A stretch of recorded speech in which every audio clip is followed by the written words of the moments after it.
Today, I will be cooking sinigang na crab.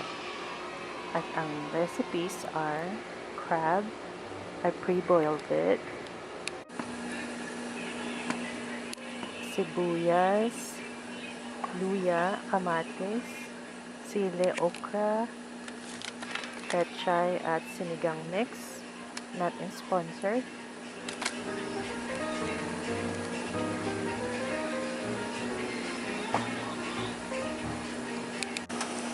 Sa isang kawali, magpakulo ng tubig at ihulog ang sibuyas,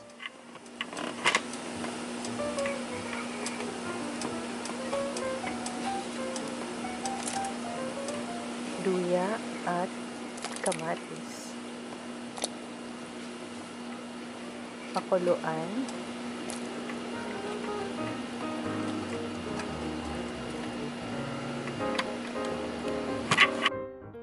Pagkakulo ay lagyan ng sinigang mix.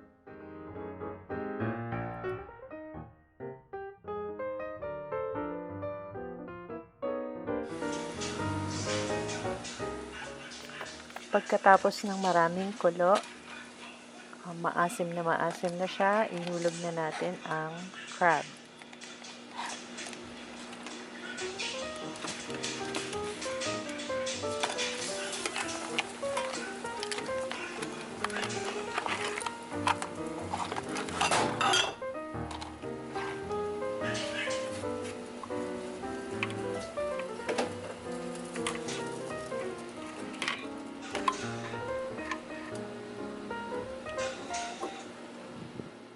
Takpan at pagkatapos ng isang kulo, luto na siya, ilagay na ang pechay.